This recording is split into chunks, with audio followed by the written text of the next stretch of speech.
Welcome back to another chapter of Comments from the Peanut Gallery. So, what do we have today? Well, I'm out here cutting stuff on the sawmill, using what am I using? I've been using this thing over here, radial track saw. Been using that, cutting stuff. What kind of stuff? Here, look down there. Oh, see, can you see it? See, here, I've been cutting this stuff. And in between, I've been listening to the radio, and they're talking about a laptop and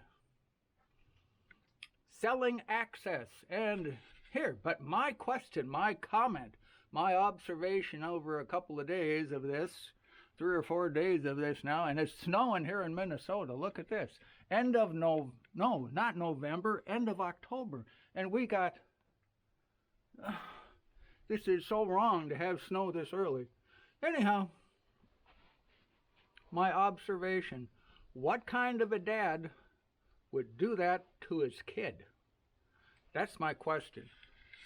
Because if it worked from the direction that Hunter Biden went to his dad and said, "Hey, Dad, you're vice president. You're like the second most important person in the world. I want to go to these foreign companies and I want to get a seat on their board.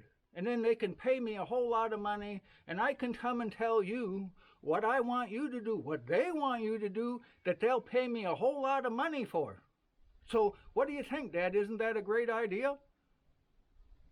And he'd say, "What? You want my position to purchase you a seat on their board so they'll pay you millions of dollars and then I would do stuff for a foreign country to justify them paying you millions of dollars?" Hey, doofus, you think I want to get hung for treason? Are you out of your mind? Absolutely not. That's what Hunter should have heard, or would have heard, if he had concocted this whole crazy scheme himself and gone to his dad and said, "Hey, Dad, I want to sell you on this idea and I'll make a lot of money." That laptop was left at a place where Hunter signed for it. If you look at those emails as they come out, as you look at them, you see that there is a part of Hunter Biden that does not want to be a traitor to his country, to sell information, to sell access, to sell all sorts of stuff. He doesn't want to do that. He doesn't want to be a traitor to his country. It shows up in the emails. He doesn't like what he's doing. He's enjoying the money of it and the notoriety, all of the girls and stuff, whatever it is. He's enjoying a part of it, and a part of it he don't like at all. He sold his soul to a foreign country to purchase for them. How much did each dollar that he got? Every dollar that he got probably cost this United States, $100,000? Now, we're talking about people's lives. People's lives, their livelihood, their business.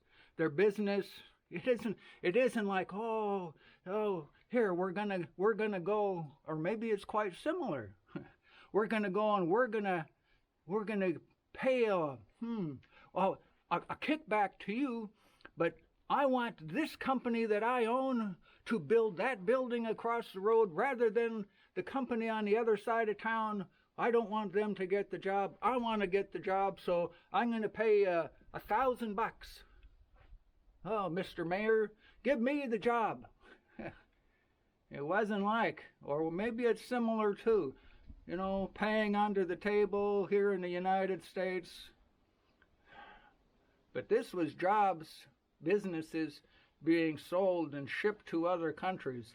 There was families, homes, devastated because the business that they worked for went to another country. Their 401k was dissolved somehow.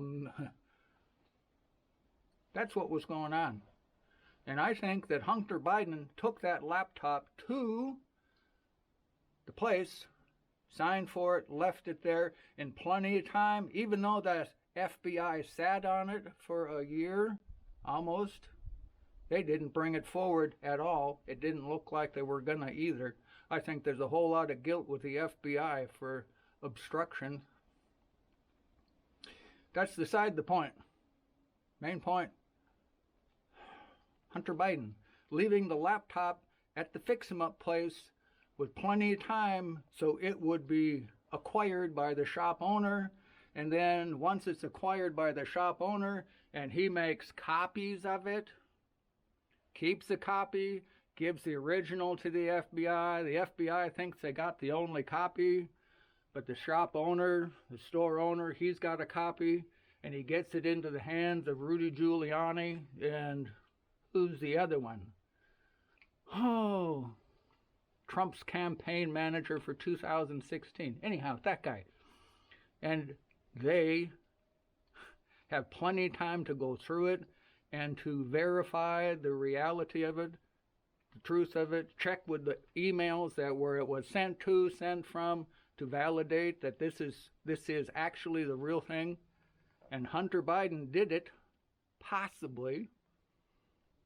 He put it there possibly because he had had enough of this shameful thing that his dad was up to. And he didn't want to be part of it anymore, selling out his own country, being a traitor to his own country, and he had had enough. He had had it up to the gill place with being a traitor to his own country. He didn't want to get hung. But somebody should be.